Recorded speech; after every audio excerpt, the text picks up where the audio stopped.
Hello student, how are you? कसे आहात? बरे आहे ना? आज आपण इंग्लिश घेणार आहोत. हॅज बीन, बरोबर की नाही? आणि 4-5 वाक्य तुम्ही तयार करायचे घरी. English.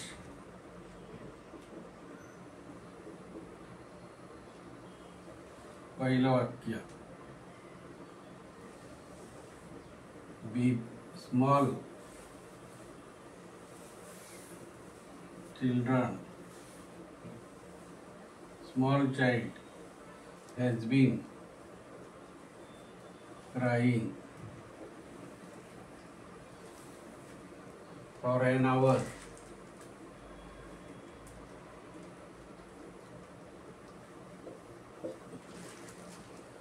Small child has been crying for an hour. सकाळपासून लहान बाळ रडत आहे. Has been crying. काळ बघा कोणता आहे की नाही? प्रेझेंट टेन्स आहे, कंटिन्यूस आहे की प्रेझेंट परफेक्ट कंटिन्यूस आहे बघा. दुसरं बघा देतो, teacher has been teaching. Teacher has been teaching. बघा, teacher has been teaching since morning.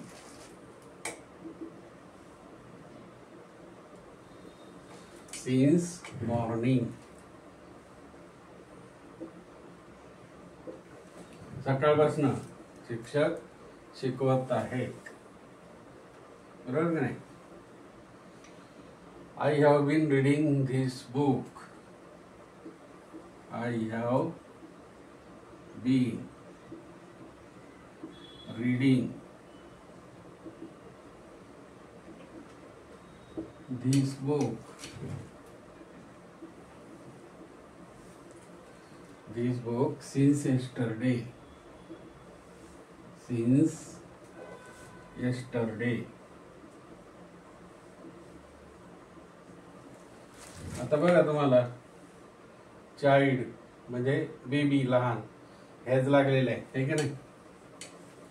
टीचरला पण हॅज लागलेलं आहे. रामा गोपालला पण हॅज लागतो, परंतु आईच्या पुढे काय लागलेलं आहे?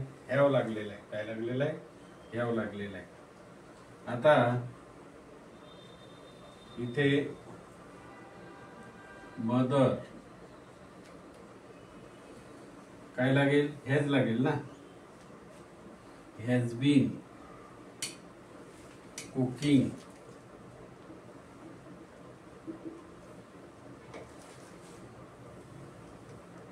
फूड.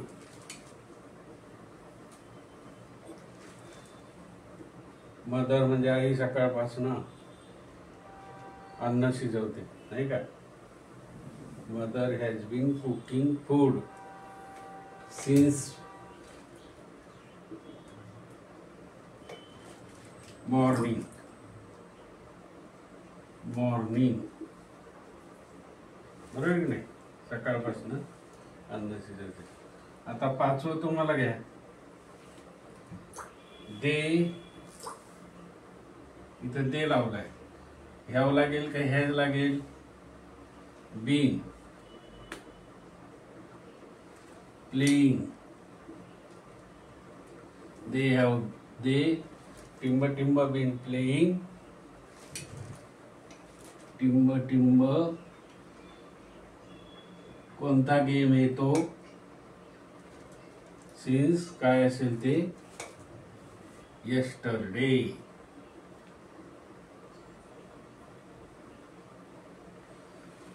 हे वाक्य तुम्ही होमवर्क साठी HW. दे टिंब टिंब बीन प्लेइंग. काय कोणता गेम येतो? क्रिकेट असेल, हॉकी असेल, कबड्डी, खो खो.